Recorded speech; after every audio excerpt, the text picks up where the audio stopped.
So just give me 3 things on your wish list that are like reasonable things that could happen going into next season. And some of these overlap and some of these are fairly generic, but the number one thing is we need, whether it's via a trade or via free agency, is we need a big bat.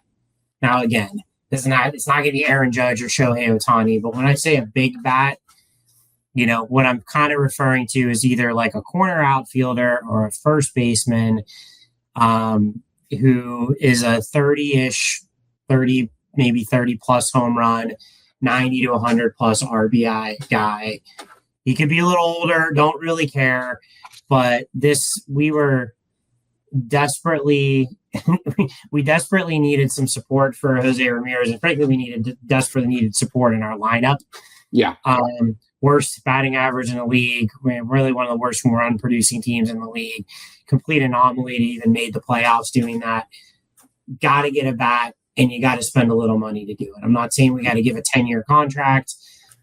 Even if it's a 2-year deal to a little bit of an older guy, like something like what we did with like Edwin Encarnacion years back. We need to make a splash with somebody that's going to be in the middle of the order, bat behind Jose Ramirez.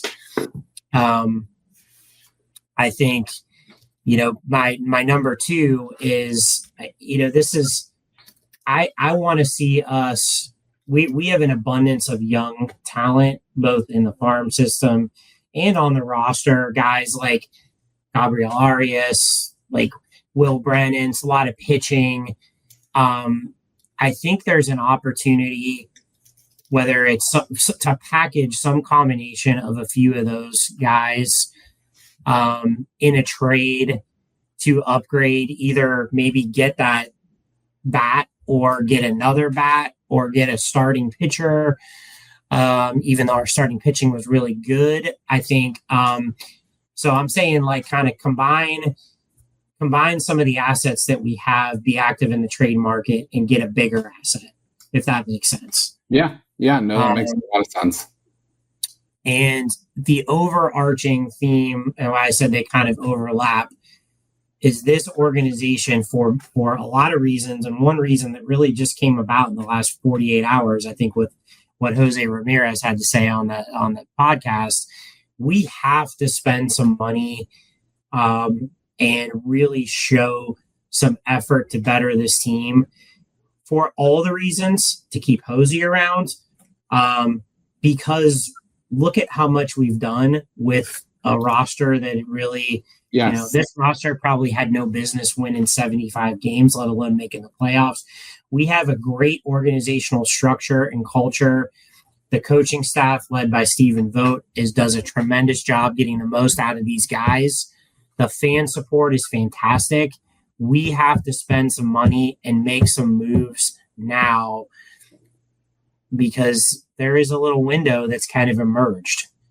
And, we're 2 years out of the AL, or one full season out of getting the ALCS, made the playoffs again, no business making the playoffs. Like, we can take the next step.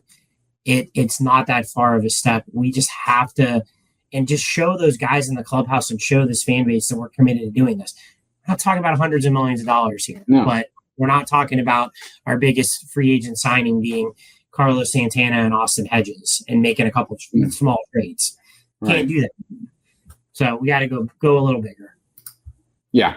We can't bring in guys like Ramon Laureano and, there's been, I can't even name, like, there's people that are way smarter than me that can remember every single Cleveland Indian Guardian random left fielder, right fielder that we have signed over the past 15 years. And there's been a shit ton of bad names on that list.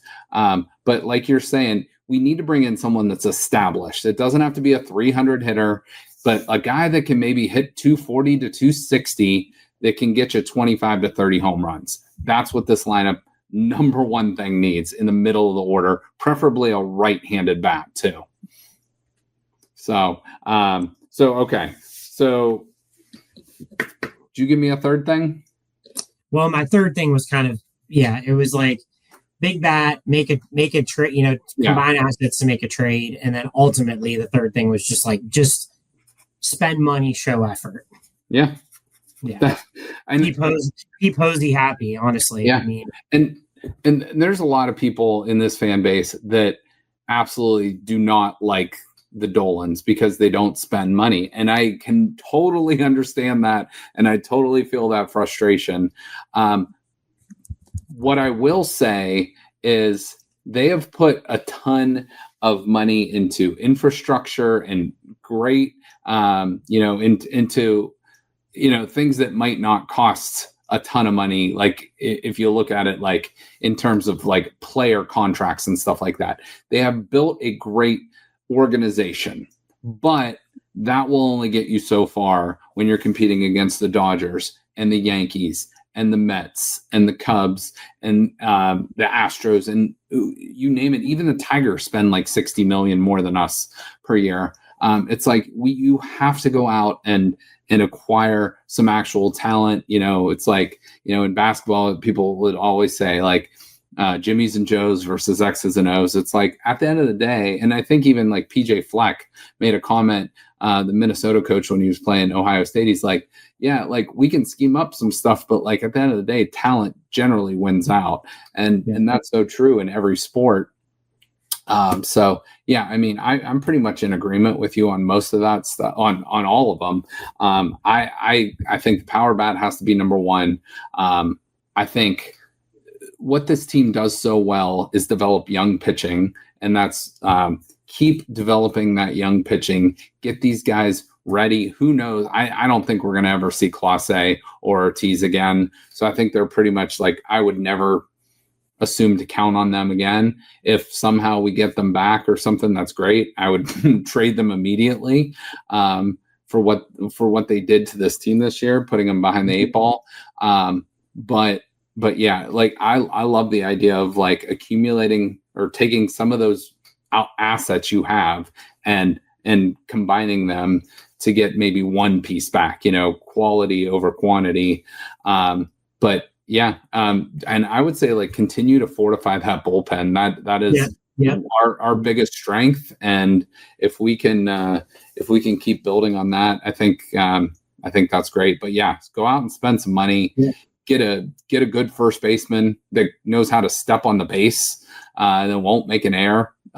Don't put a rookie that's had 40 at bats in right field of like a must-win playoff game or game one of a playoff game. Don't put a guy that's never played in a major league game in center field in a must-win game. It's like it was like almost like a comedy of things. But Stephen Vogt does so much with what he's got. Yeah. But yeah, like at the end of the day, though, we have to spend a little bit of money. So those are our wish list items. If you guys have more, please let us know in the comments, or I'll share this out on Facebook as well and Twitter. Comment on that. Let us know what you think this team needs going forward.